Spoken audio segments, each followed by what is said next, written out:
The archetype of the self-made man is one of the most seductive and enduring in our culture. We prize that rugged individualism and self-reliance, the ability to pull ourselves up by our bootstraps. How many of us wear that as a badge of honor? It's an approach that gets us results. It is what allows us to continue to progress and climb the career ladder across our 20s and 30s. And yet now, as we arrive into our 40s and 50s, it can be a maladaptive strategy. It can show up more as a liability than an asset. And that's what I want to talk about in this video. Often in midlife, we're arriving into this space of sometimes disillusionment. People will talk about a certain hollowness that settles in over time. And it can be confusing and disorienting because on the outside, while very little has changed, we still have the role, the house, the family. There is a nagging voice within that starts to wonder, is this it? And all of the work that we've done to build what we have can start to feel confining. There is the metaphor of the gilded cage. We've worked hard to build something really wonderful, but also feel a little bit trapped within it.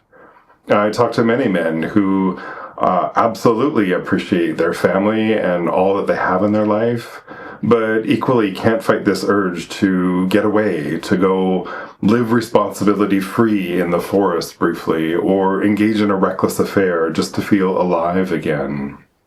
So what's going on within all of that? What's actually changed when it doesn't appear that a whole lot's changed on the outside? So what's happened internally for us? And some of the answer to that is both neurological in terms of biochemistry and neurotransmitters, and some of it is psychological, representing our own growth as adults.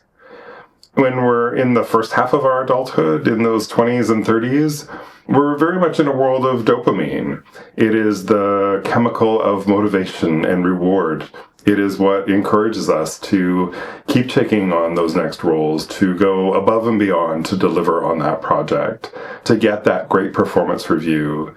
It's also taking on a mortgage and building a family and doing hard things, but getting a lot of satisfaction out of them.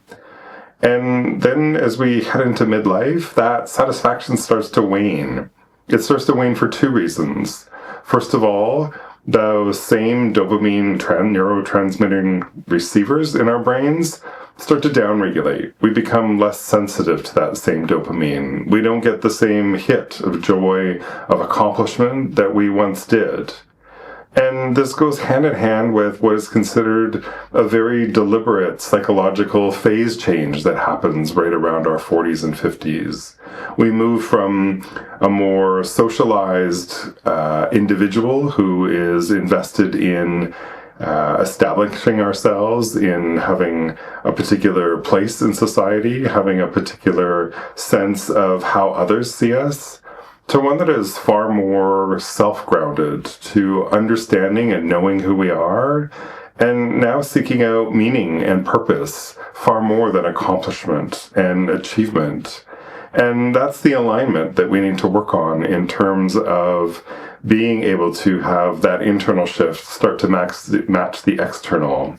And if we're in a space of self-reliance, if we are going solo, even though we may have others around us, it can make that journey more difficult along the way.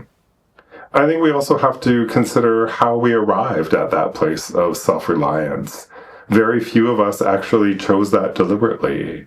In fact, it's more often that we may have had a caregiver who was too distracted, too overwhelmed, simply unable to really see us and help us meet those needs, to be there for us in those most challenging moments. We may also have been in a situation where we learned that our accomplishments or our compliance were far more rewarded than simply who we were. And so we developed what's called counter-dependence. Independence says, I will do it myself, but counter-dependence says, I must do it myself because I can't rely on anybody else to make sure that it gets done. And this is the pattern that we learn. This is the strategy that we adopt. that our own wants and needs, if they're going to be met, it's up to us and solely us to be able to meet those. And there's nothing wrong with that ability to persevere, to have grit, to be able to overcome challenges. These are the things that allow us that progressive leadership. They give us that edge. They do give us, as I say, that hyper competence, that ability that others know they can depend on us, that we are willing to shoulder that heavy responsibility that exists as we take on more and more senior roles. But I also think of the myth of Atlas, where Zeus punished Atlas by requiring him to hold up the weight of the world on his shoulders. And while it may look great in art and in sculpture, it's also a heavy burden to bear. And how many of us feel like in our own lives, we are responsible for holding the sky up? And I think in my own leadership, as I reflect on my journey and some of the learning that I did along the way, I can think of entering a particular role, a little bit of a turnaround role, one where it was maybe not the best performing portfolio, and I was intent on improving it.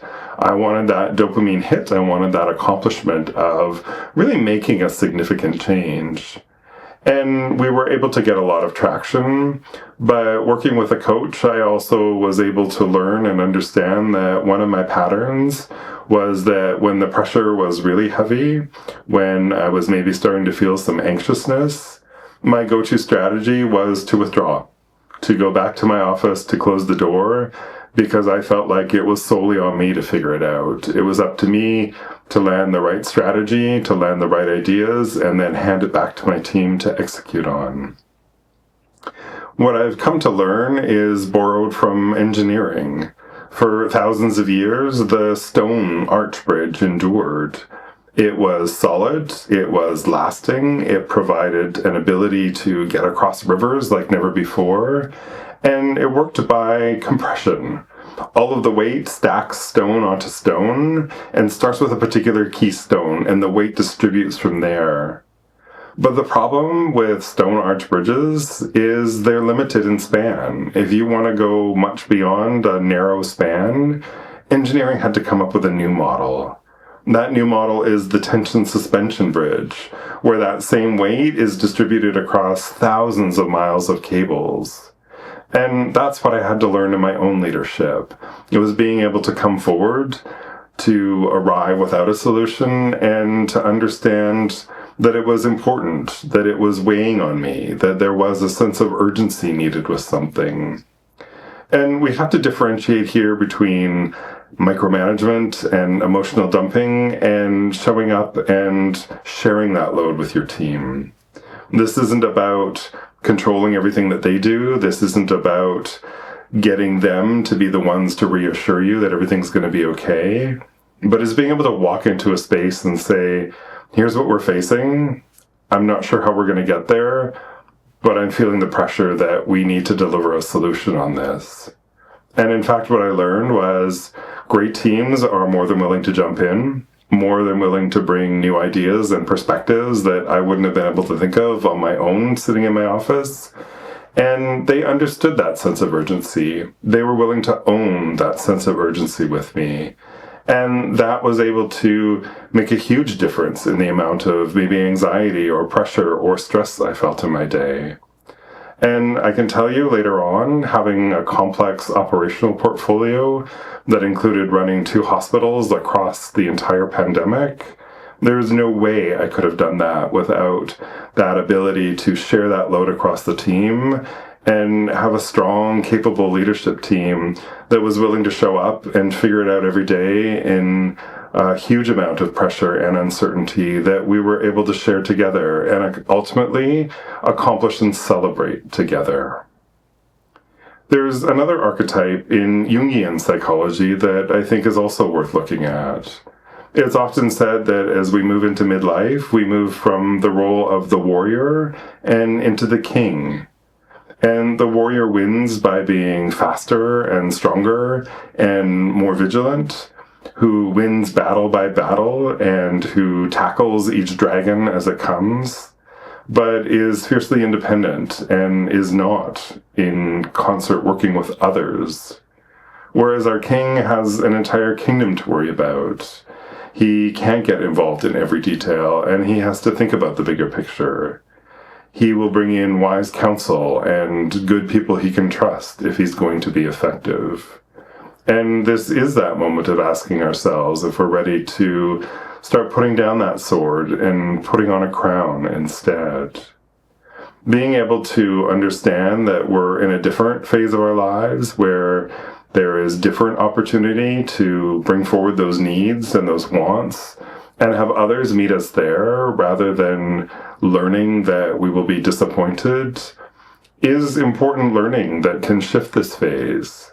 And as some of that satisfaction and fulfillment that used to come from accomplishment wanes, we can discover new and different enjoyment in our roles. We can discover what it's like to dig deeper into mentoring, to see our leaders grow as they take on more responsibility, and we're enabling them to progress in their career. The warrior may be strong, but the king is far more sustainable.